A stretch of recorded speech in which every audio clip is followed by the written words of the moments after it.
Assalamualaikum warahmatullahi wabarakatuh. Perkenalkan, nama saya Putri Nabila Sifa dari kelas 6310707. Ini saya akan menjawab pertanyaan dari pertemuan 11. Nomor 1, ilmu. Seluruh usaha sadar untuk menyelidiki, menemukan, dan pemahaman manusia dari sebagai segi dan dibatasi. Dihasilkan rumusan-rumusan yang pasti. Ilmu bukan sekedar pengetahuan, tapi merangkum sekumpul pengetahuan berdasarkan teori-teori yang disepakati dan dapat secara sistematik diuji dengan seperangkat metode yang diakui dalam bidang itu. Nomor 2, pilar penyangga bagi eksistensi ilmu pengetahuan.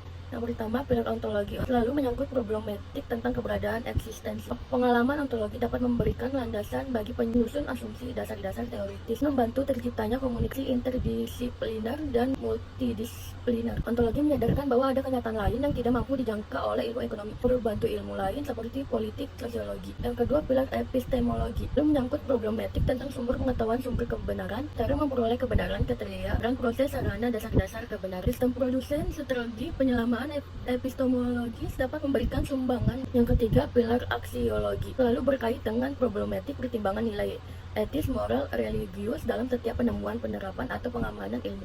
Nomor 3, prinsip-prinsip berpikir ilmiah. Ada objektif, rasional, logis, metodologis, sistematis. Nomor 4, aspek penting dalam ilmu pengetahuan.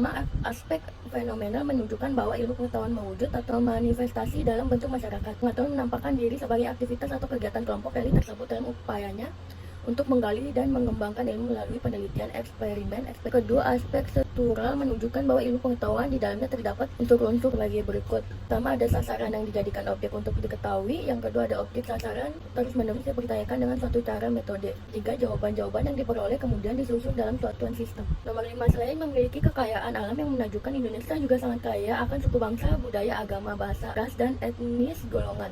Sebagai akibat keanekaragaman tersebut, Indonesia mengandung potensi kerawanan yang sangat tinggi pula.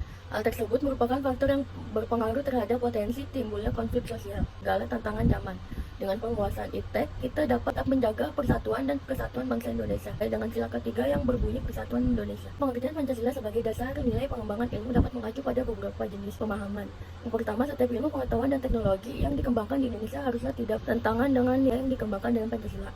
Yang kedua, setiap IPTEK yang dikembangkan di Indonesia harus menyertakan nilai-nilai Pancasila sebagai faktor internal. Tiga, nilai-nilai Pancasila berperan sebagai rambu normatif bagi pengembangan IPTEK.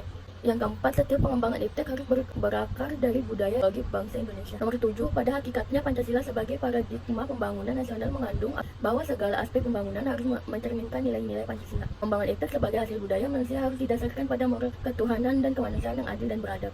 Mohon maaf jika ada kekurangan atau ada salah kata atau ada kata yang kurang jelas. Wassalamualaikum warahmatullahi wabarakatuh.